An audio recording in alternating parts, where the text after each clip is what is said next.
आप लोगों को एक ऐसी वीडियो दिखाई जाए जिसमें मैं उनका एक बयान सुनाऊंगा जो इस रिश्ते के हवाले से, तलाक के हवाले और तलाक के हवाले से, डिवोर्स के हवाले से जो कोर्ट के जरिए से तलाक होती है, यूनियन कौंसिल के जरिए से होती है, या मुंह से कही जाती है, या नोटिस भेजा जाता है, वो बयान जो है मैं आपको सुना दूंगा। मज़हब शिया में अदालत की तलाक नहीं होती। वो मस्तूरात कान खोल के सुन लें। कई मरतबा ये चीज़ें बताई गई हैं कि वो जब शोर से तंग आती है या दिल नहीं चाहता, अदालत चली जाती है और वहाँ से जाकर जो है तलाक की खुला ले लेती है और वो ये समझती है कि हमारी तलाक हो गई।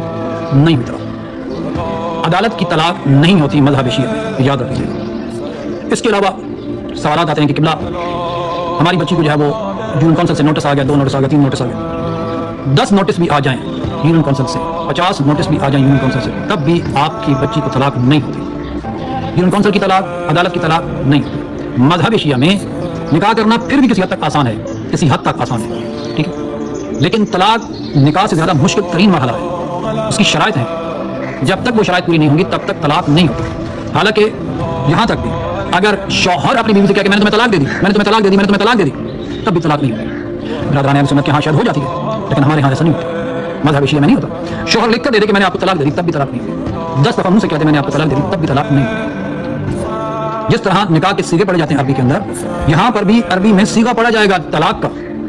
तलाक का सीगा जारी होगा या शौहर खुद जारी करे अगर उसके अंदर सलाहियत है, और साथ में 2 आदिल शख्स गवाह भी मौजूद हो। और 2 आदिल शख्स कैसे होने चाहिए? ऐसा नहीं कि आप किसी को पकड़ के आके जाओ बिठा दें, कहें कि आप हमारे तलाक की गवाह बने ना।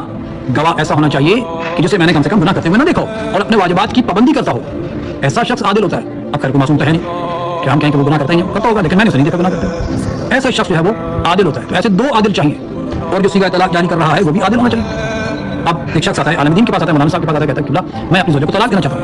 अब ये शख्स आलिम दीन को अपना वकील बनाता है। अब आलिम दीन जो है मौलाना, वो 2 आदिल शख्स जो है वो ढूंढता है। ढूंढने के बाद क्योंकि अब इसके शौहर ने इजाज़त दी है, अब शौहर की इजाज़त के साथ ये सीगा तलाक जारी करते हैं। अब जब सीगा तलाक जारी होगा, शौहर को बता दिया जाएगा, अब ये इद्दत गुजारेगी 3 तो यानी 3 है। यकीनन आपने नकवी साहब की तमाम गुफ्तगू सुनी और इन्होंने बड़े वाज़ेह तौर पे बताया कि तलाक जो है हमारे फिरके के अंदर यानी कि शिया कम्युनिटी के अंदर किस तरीके से होती है। यकीनन इन्होंने जो बात की बड़ी जिम्मेदारी के साथ की है, और इस हवाले से लोग ये बातें किया करते थे कि पहला नोटिस, दूसरा नोटिस, तीसरा नोटिस। तो मेरा ख्याल है नकवी साहब ने अब वाज़ेह तौर के ऊपर तमाम चीज़ों को बता दिया है कि इनके फिक्र में जो है तलाक जो है सिग्गा पड़ी जाती है, और ये दोनों जो मियाँ बीवी हैं ये आमने सामने खड़े होकर जो है उसको सिग्गा पढ़ते हैं और फिर डिवोर्स होती है और फिर उसके बाद इद्दत का सिलसिला।